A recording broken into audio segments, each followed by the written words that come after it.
Selamat malam saudara. Malam hari ini kita kembali berjumpa dalam Efata Bersyukur. Apa kabar? Apa yang sudah Bapak Ibu dan Saudara alami sepanjang hari ini? Apakah ada yang menangis atau ada yang punya persoalan yang begitu berat? Pekerjaan Bapak Ibu menumpuk, ada banyak hal yang harus diselesaikan dan belum juga selesai. Atau mungkin hari ini ada yang sangat bersukacita karena Tuhan menambahkan 1 tahun usia dalam kehidupannya. Atau mungkin hari ini Bapak Ibu dan Saudara baru memperoleh berkat luar biasa dari Tuhan. Dan malam hari ini merupakan malam penuh ungkapan syukur dan penuh kelegaan. Mungkin usaha juga berhasil.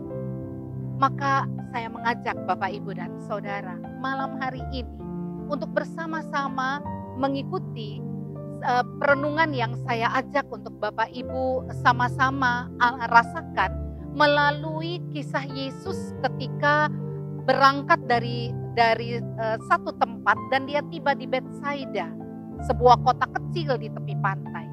Baru Yesus turun, firman Tuhan mengatakan ada 4 orang atau ada sahabat-sahabat yang membawa seorang sahabat mereka yang buta. Dan mereka meminta Yesus untuk menyembuhkan. Kata mereka, kami pernah mendengar tentang namamu. Sekarang kami mohon engkau sembuhkan sahabat kami. Menarik sekali Bapak Ibu dan Saudara. Karena Yesus tidak menyembuhkan saat itu juga. Padahal Yesus itu lelah. Dia baru selesai menginjil, memberitakan firman Tuhan di tempat lain. Dia naik perahu, berharap di Betsaida dia akan beristirahat. Tapi ternyata ketika sampai di situ orang sudah datang membawa orang lain yang minta disembuhkan. Yesus lakukan apa? Firman Tuhan dalam Markus 8 mengatakan Yesus memegang tangan orang buta itu dan bawa keluar kampung. Kurang lebih 2,5 sampai 3 kilo dari tepi Betsaida, dari tepi pantai tersebut.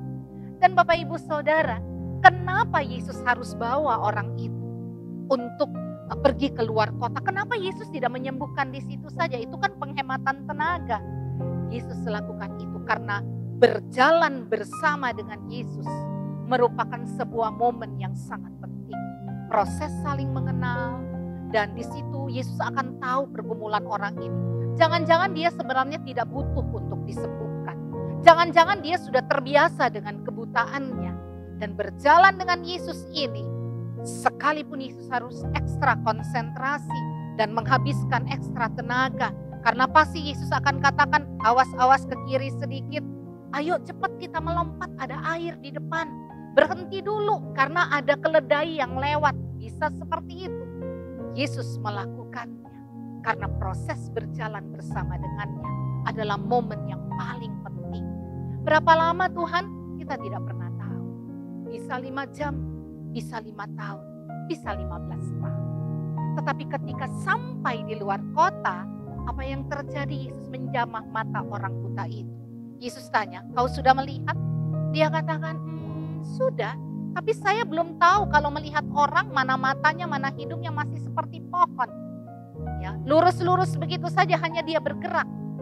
Yesus menjamah sekali lagi dan orang itu bisa melihat.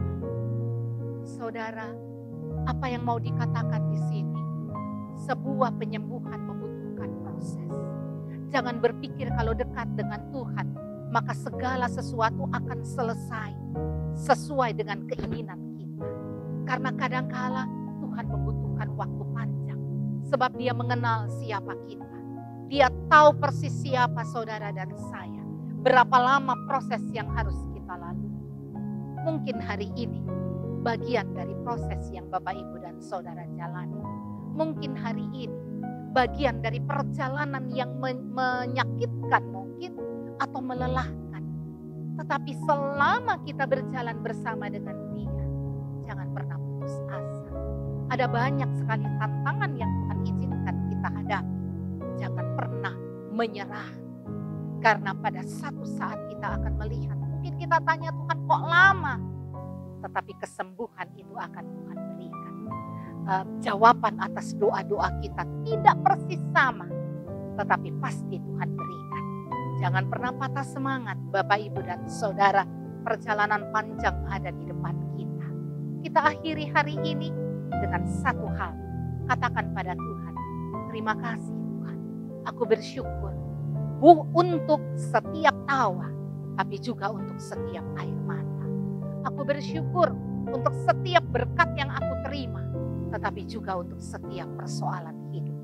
Aku boleh menjalani semua ini dengan baik karena Tuhan tidak pernah meninggalkan. Bapak, Ibu, Saudara, selamat beristirahat. Tidurlah dalam damai.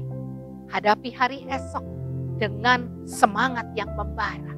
Katakan terima kasih Tuhan, dan aku siap menyambut mentari esok hari dengan berkat-berkat yang sudah diperbarui Tuhan. Terpujilah Tuhan. Amin.